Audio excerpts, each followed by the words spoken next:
Good evening again. Just a few facts about my soror, a beautiful soror. Lisa Barnes, now known as Lisa B. the author, is the mother of two sons, D'Angelo and Devon. She's the grandmother, which they call her Mimi, of 18 grandbabies. And she takes time with all of them. She also wears a new hat as foster mom. She's a native of Kansas City, Missouri, and she's been residing here in the Savannah area since 2007. Lisa is a behavior technician, as well as on her way to becoming a board-certified behavior analyst. She loves to cook and bake for her family and friends. Yes, delicious. She's the proud member of, like I said, the new chapter of Iota Phi Lambda Sorority Incorporated, and she enjoys helping others when she can. She will give the shirt off her back if she could. Lisa did not allow this devastating event of losing her youngest son to suicide stop her from any of her endeavors. This is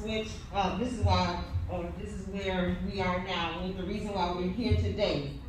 She wrote the book entitled, What Now? To share her grief in the story, to share with the world. Lisa chose today, November 22nd, 2021, to host this book signing because it's actually the birthday of her son that she lost, Deron Montre Bell. This is his 30th birthday that we are celebrating. Happy heavenly birthday. What a better way to honor him and show her love on this journey. Ladies and gentlemen, please welcome Lisa B., the author.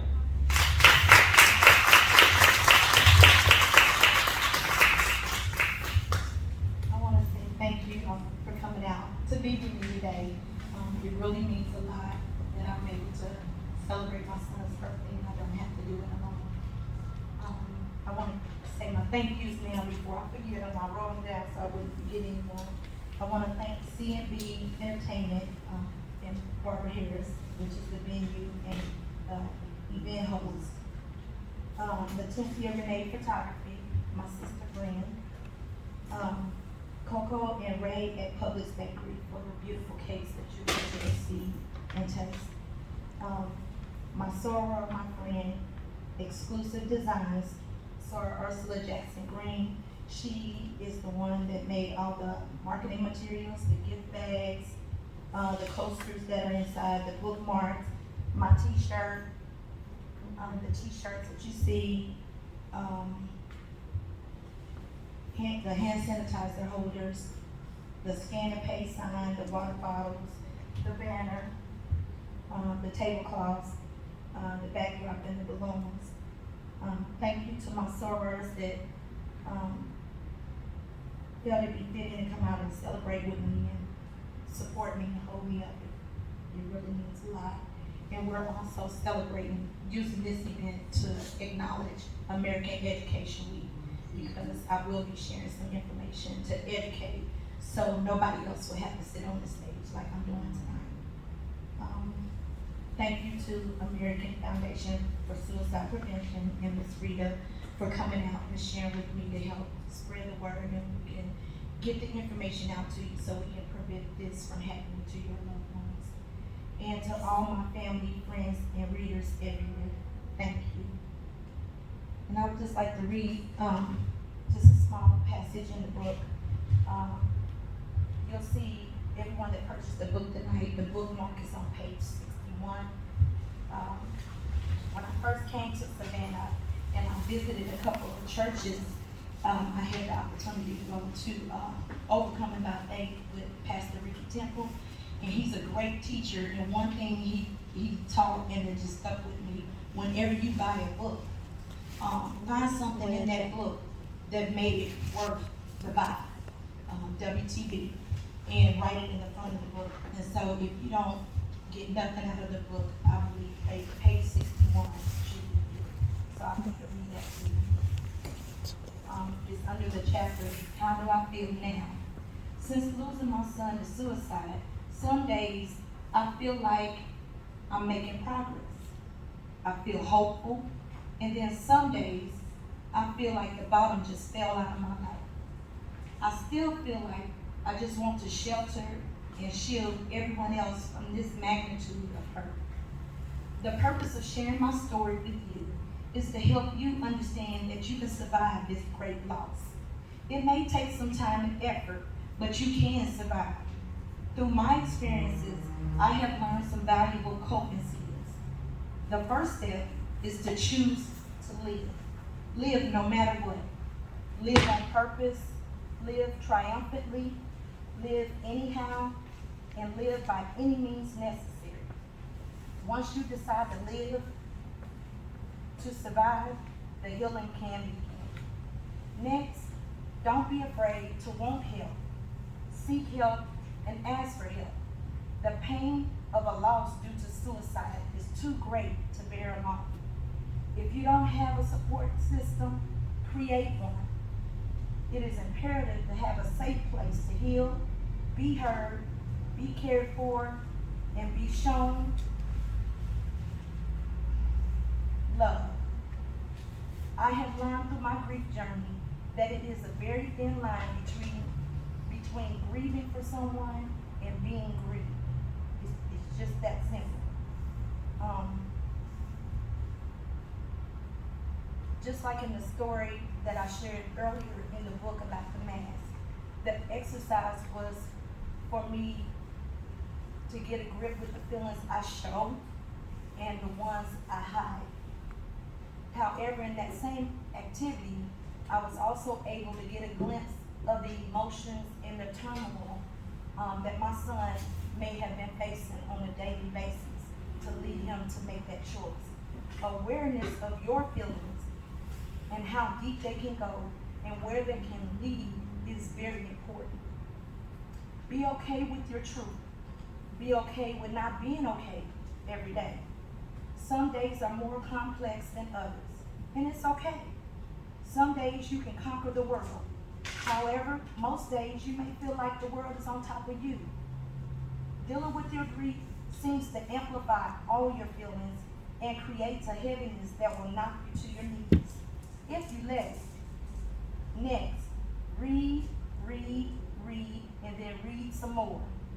Early in my grief journey, I was given a poem that was printed on a business card, and I value that poem.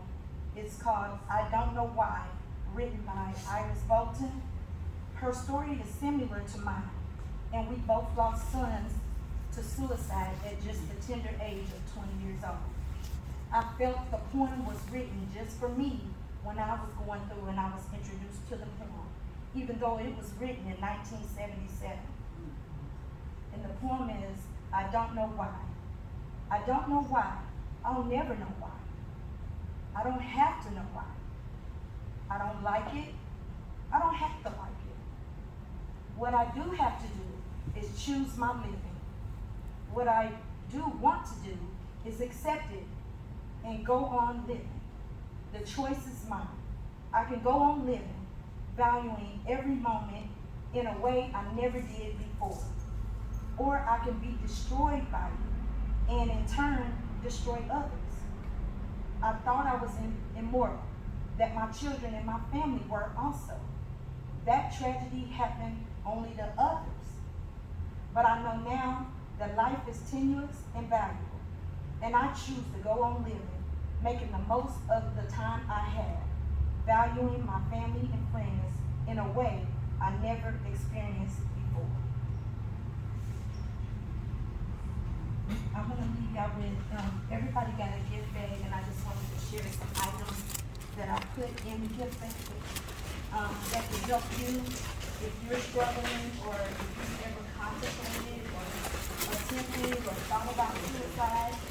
And then it's also going to help you have the tools that you can be able to share with someone else. And I'm hoping that if it's just one little thing that you'll remember, it's something that you said that can help someone else. I'll start with the one in my journey to find my item, this mask is not quite what I was looking for, but it's what I ended up with, so y'all bear with me. Kind of look, like, Halloween. Yeah. Michael Myers. But I want y'all to get the gist of the activity. It's an activity that I shared in the book about where we have you, on the inside of the mask, you go down all the feelings that you were feeling at that time. And then on the outside of the mask, you go down the emotions or feelings that you show to people. So everybody has a mask like this, and you have a marker in your bag, and when you get a chance, you have a chance to think about it. On the inside, some of the words I wrote, fear, sadness, depression, grief, hope, and then on the outside, what I'll show you guys is my strength, my honor, and my love. And then in doing that exercise, you can think about someone that you may have lost to suicide or at a low point, and kind of imagine if they did this exercise, what would the inside of their mask look like? And what would it show on here? And like in the book, I talk about if I had to imagine what my son, if he had to do that exercise on that day, what would his mask look like? And I felt like his mask would have been colored all black on the inside, all black on the outside. He had no words. You know, so that's one that you can, you know, work through for yourself and for others. So that's one. In my book, you know, I just use what I can find, y'all, so y'all bear with me. Use your mind on that. But it's Christmas time, so I found some little snowmen. But in my book, I talked about the snowsuit effect, where my grief was so heavy at one point. I felt like I was walking down the street in 100-degree weather with a snowsuit on. I felt like everybody was looking at me. Everybody knew what was going on with me. And I felt like what happened to me was me. And so trying to get through that or get ahead of it, I would tell my story. Let me tell you before you figure it out. So if you tell it, you got the facts. But in that journey, I put a little heart on here because it was my love that helped me get through that part. My love for myself, I had to find it. My love for my son, because I went in protective mode. Because you hear people say, people that commit suicide, oh, they're selfish, oh, they're a monster, they're this. No, you're talking about my son. He's none of those things.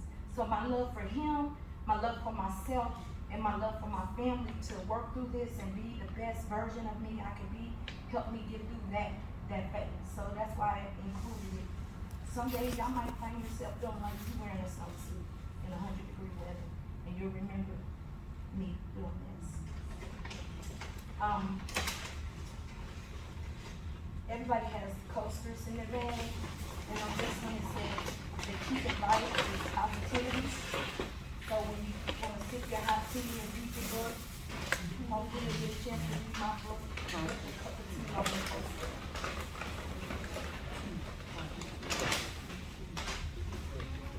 Everybody got their clothes? Y'all don't remember this. Y'all remember this little ball he made? With the red flag. And I wanted to share, and this is where the education comes in at. Huh?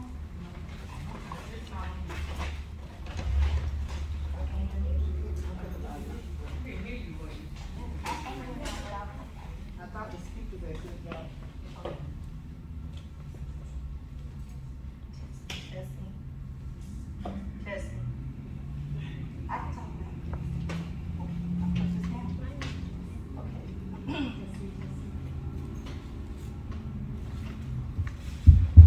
Testing?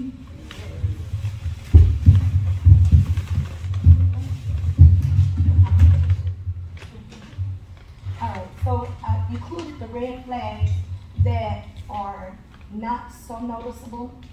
And even though I included them on here so you can recognize or be aware of some of the signs, even though they're on here, it doesn't mean if you see the person dealing with some of these, doesn't necessarily mean they have suicide ideation. However, it's still a red flag that's worth having the conversation or just asking a question, are you okay? You know, so I do wanna make that clear on there. But, one red flag is, and I included these because hindsight is always 20/20. I realize now, my son did all of these. I had no clue. Saying goodbye to friends is possibly a sign that they're contemplating and thinking about it. So be aware of that red flag. Giving away personal items. He kind of did a purge, and I had no idea. That was a red flag. Another thing he did, I didn't put on here, but he had asked my mom maybe about 2 weeks before, around Christmas time, to get all his pictures together. And my mama did. So when everything happened, she was like, well, I got all these pictures. We had no idea that that's what he was preparing. If you see him isolation or social withdrawal, that could possibly be a red flag. Or constantly talking about death and dying. Be aware. Unusual change in behavior, especially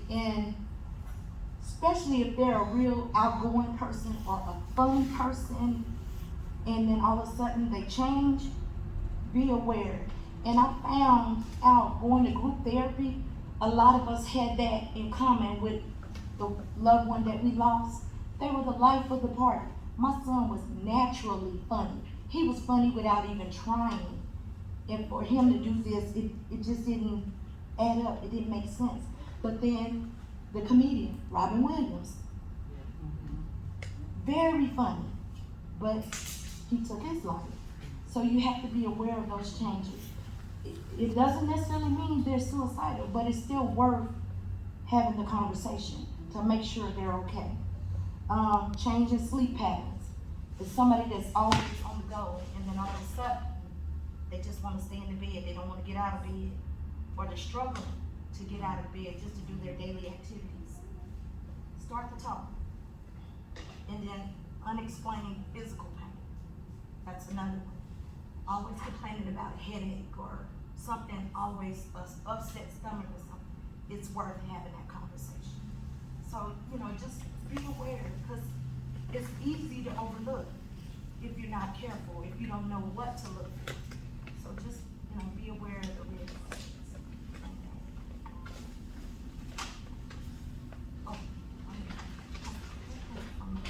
And then everyone has a wristband, and I got it camouflaged for the survivor part of it. And then it's the title of the book, What Now? How the Survivor Lost It. That's my tip to you guys.